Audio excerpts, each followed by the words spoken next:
Hello, this is Clashes of the Week with me, Phil Dave. Coming up in this hour. If you're saying that you know what he's thinking, what I'm telling you is simply this: that I understand what's going on in Eastern Europe. I've been member of Parliament for just over 20 years. I understand the international position. I understand the brinkmanship that Putin plays up to. Do you know exactly? And what I'm telling you. Well, do you know? But do you know what he's doing? What he's thinking? Because you came on to Talk Radio and you made a statement saying he is thinking this. This is what he wants to do. He wants to do this. And I merely want to know how you know that. Does anyone truly know what goes through the mind of someone who is clearly a dangerous lunatic? And that's my fate sealed, I'm sure. Broadcaster Petrie Hosken puts Labour MP Khalid Mahmood in his place. Also, Sophie, don't be so smug. Thank you for your time, Sophie. Good night. I'm not having that. I'm sorry. I'm not going to be spoken to like that. Let's take a break. Oops. A lesson to the wise. Don't be smug when it comes to speaking to our Mr. Whale. Though, of course, who in their right mind would stand up for anarchy and disruption? That and more on Clashes of the Week. But first, as ever, there have been a few subjects over the past week that have caused a few sparks, and I don't mean in a good way. Whether they be on how to handle the response to Putin's actions over in the Ukraine, or the ongoing protests in Canada over COVID restrictions, these subjects and more came up on Cristo's show recently, when he was joined in the studio by broadcaster Petrie Hosken. And first, Labour MP for Birmingham Peribar, Khalid Mahmood. Surely the world is united, aren't they? I should point out that this was originally broadcast before Russia officially launched an attack on the Ukraine. Let's start by talking about Ukraine. Is Boris Johnson responsible to be discussing Ukraine and the plans of Putin in the context of the biggest war in Europe since 1945? Look, I think the potential is there. It appears to be real.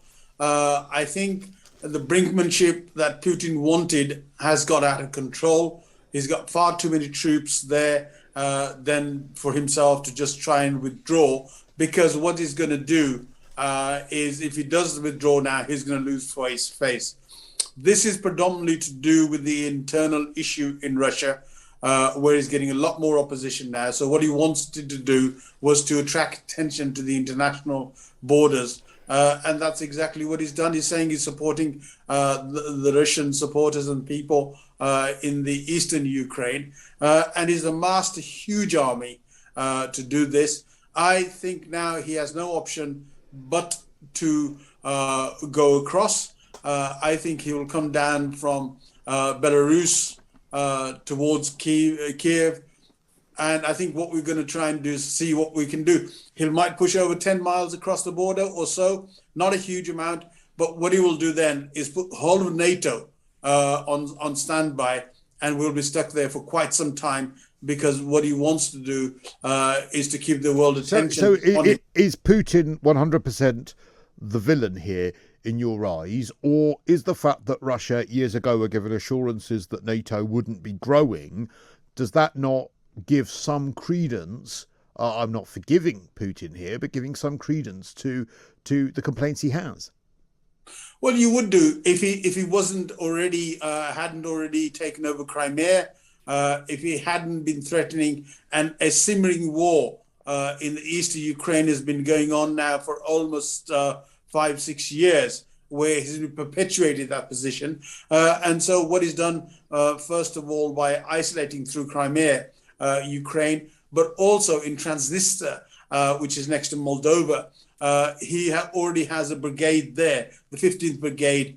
So he's locked in deliberately Ukraine to put this position on. He's further mobilized to do that. And of course, Ukraine needs some support to be able to move forward. And so you completely support Boris Johnson and Liz Truss and the government in their rhetoric towards Putin at the moment? The issue isn't just about rhetoric. What it is that we have to be careful. We have to see where he's going. And if you don't stand up to him, he'll make that happen more and more. Because the US, NATO, and we particularly have now put physical assistance to Ukraine by giving a lot of support in terms of the equipment that we've just supported and given over to Ukraine. That should make him think. But Okay. I think the brinkmanship will be that it will continue. But you must acknowledge that for Boris Johnson, for Joe Biden, and for Putin, the idea of talking up war, the idea of flirting with war, the idea of this theatre of war is going to take three leaders that are quite unpopular in their own countries, and all of them stand to gain from either some sort of conflict happening or indeed pulling back a conflict from the brink. As the opposition, as a member of the opposition here in the UK, why aren't you making more of those points about Boris Johnson and Biden in that context? Why aren't you condemning Boris Johnson, discussing that this may well be the biggest war in Europe since 1945? Surely that's a hugely irresponsible thing to say, and it's playing into what Boris wants out of this, which is popularity. Well, we can see the differences of Boris, of Biden, and also Putin. You're right. All three of them are in a difficult position, want to get out of it. The problem we have is when you start to put arms into a country, when people's lives are at risk, and we potentially could have our own military personnel at risk as well. We have to behave in a certain manner which allows us to ensure that we are working at one and ensuring that if Boris perpetuates this, then I'm sure next week on Monday when Parliament starts, we'll be holding him accountable for that. But with respect, I've just had to make. But with respect, I've just had to make that point to you. Prior to that, you were in support of the rhetoric that was coming from Boris Johnson, and you talk about our lives being at risk here. What about the lives of the Ukrainians who are all pawns in this, with these three leaders who are seemingly trying to look like the better and more bluster-filled leader with each other? It shouldn't take me to point that out to you. No, Christos, I think, thank you for pointing it out, but the fact is, what I was trying to state was purely what the situation on the ground is. And that's what the real problem is that when you've got people armed up to the hilt and they're waiting on the border to do something, it's the brinkmanship that Putin has brought us to here. I don't want Boris, I don't want anybody else in NATO to be playing this game in the way that that they're trying to do. But when you have certain warlike conditions, you have to take the national interest and deal with that. Right. I want the rhetoric to be wound down, but you won't get that if you've got Putin armed to the teeth and making sure that he wants to come across the border. All right, joined in the studio by the broadcaster Petrie Hosken, and well, she would like to come in at this point. Yeah, Khalid, good morning to you. I just want to, right at the beginning of this, you were saying this is what Putin is thinking, this is what he wants to do, this is how he wants to do it. Have you spoken to Mr. Putin directly?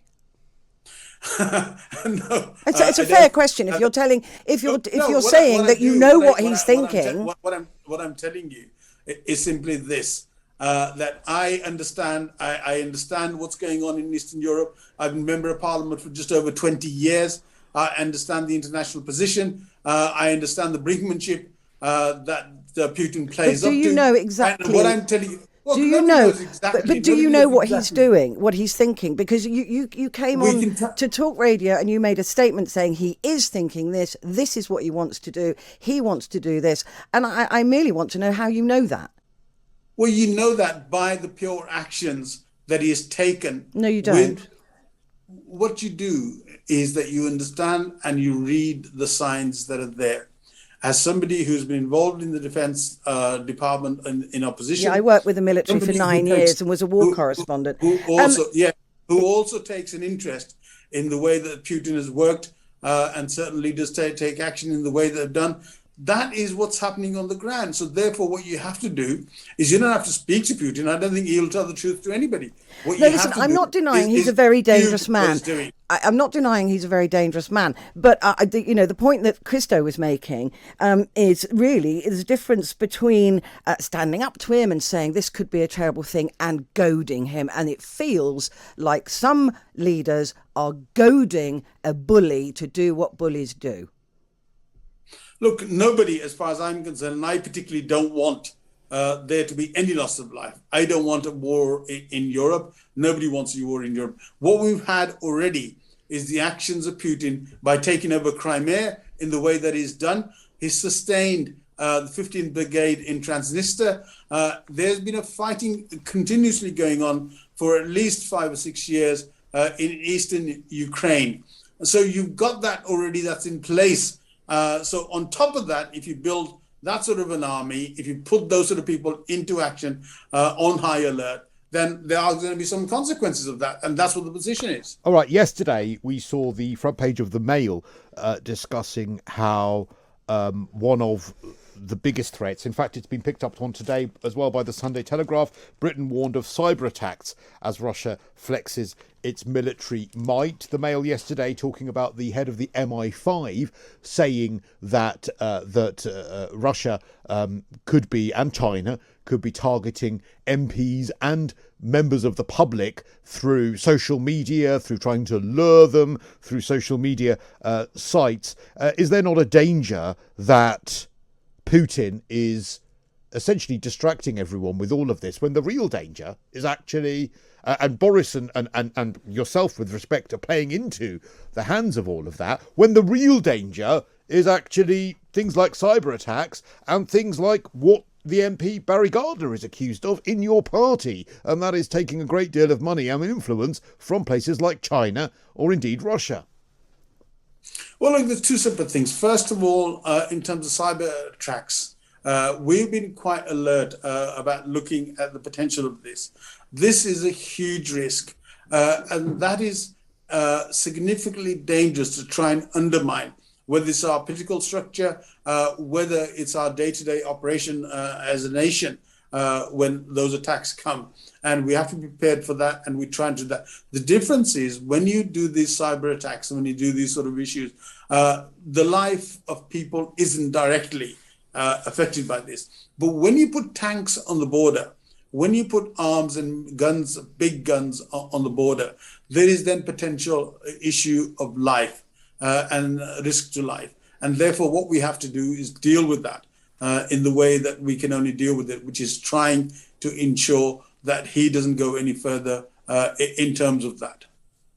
But obviously, as we said, one of the big dangers is that the real threat that is being missed by Boris making these ridiculous statements about war since 1945 is MPs and members of the public being targeted by Chinese and, of course, Russian spies. I mean, that's something your party hasn't been across. Barry Gardner, we're still in the midst of wondering how he accidentally took £500,000 from a Chinese spy. This is not an issue, a party issue.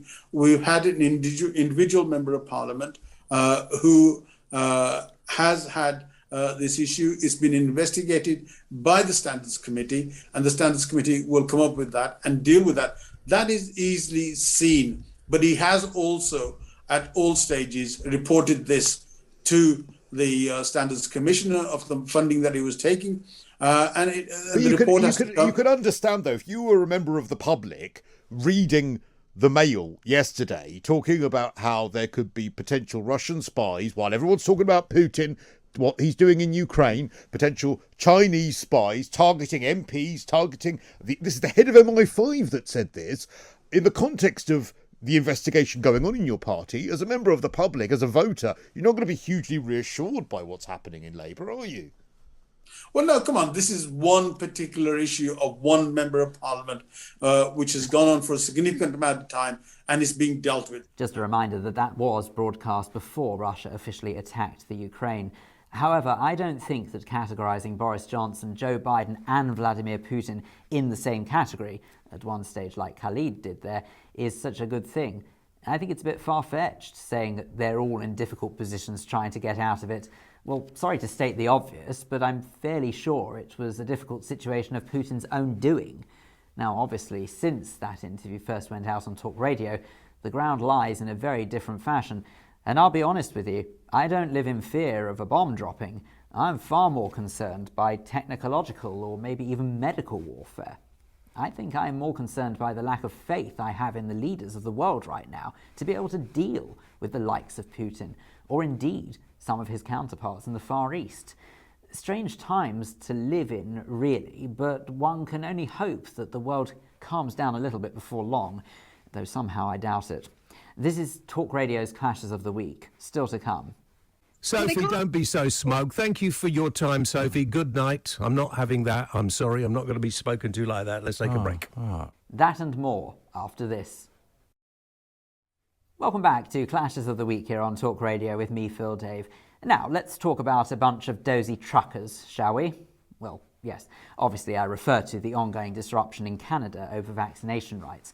As the protest rumbles on, James Whale and Ash spoke to political commentator and activist and student at Durham University, Sophie Corcoran. Prime Minister Justin Trudeau is taking a tough stance, but is it going far enough?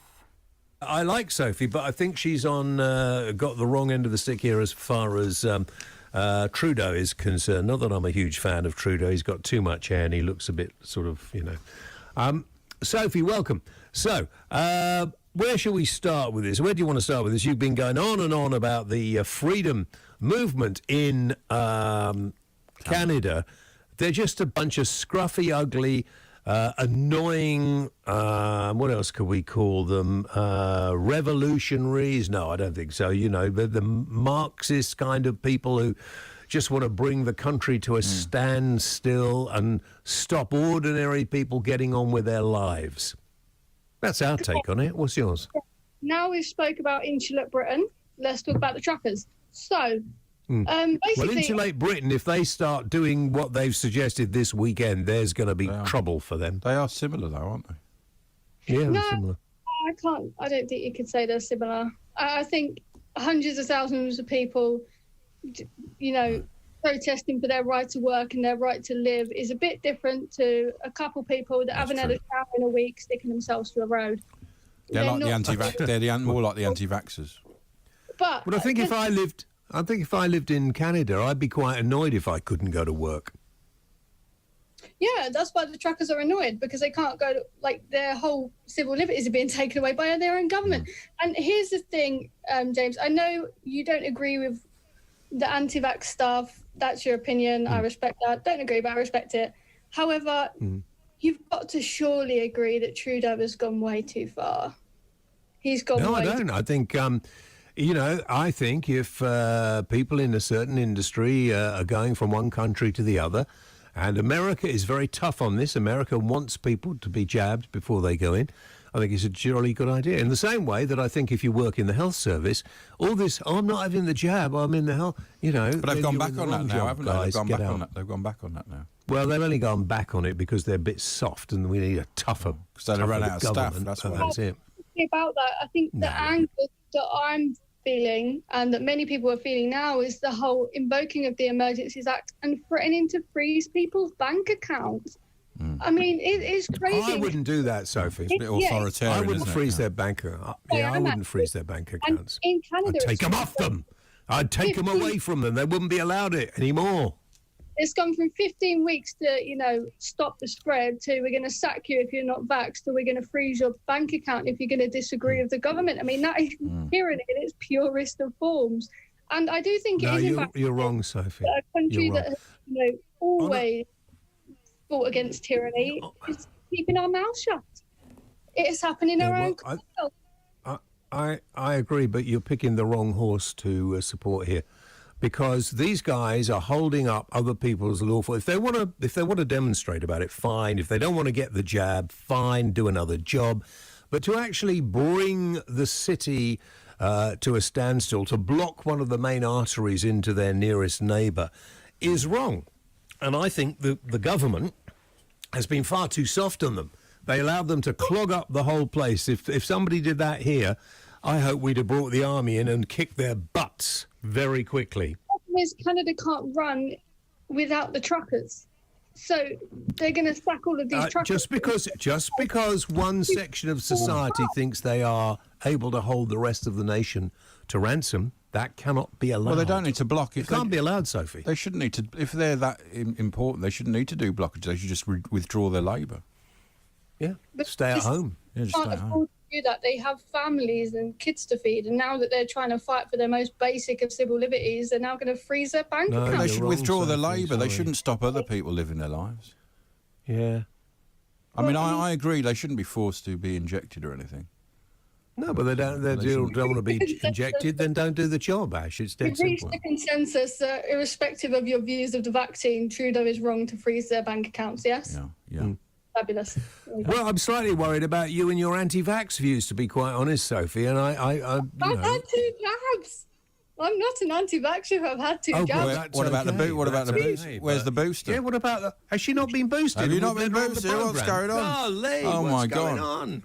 Because You know. I'm young. I don't have the flu vaccine because I don't need the flu vaccine because I'm not going to die of the flu. I don't need free COVID jabs because I'm not going to die of COVID. That's what they all say. And Do you know, then- that is the most ridiculous thing I've heard you say, Sophie, but I don't think you meant it. Nobody knows when they're going to die, Sophie, and how they're going to die. you've had the I mean, 2 jabs, sadly, you and I may hope as it well doesn't have- happen. You could you may as well have the walk main- out across the road tomorrow, and goodness only knows. You've got the most of the way. You may as well have the last Yeah. bit. I know But can for we a get fact- back to the truckers? Can we get back to the truckers? Because they need a good speaking to.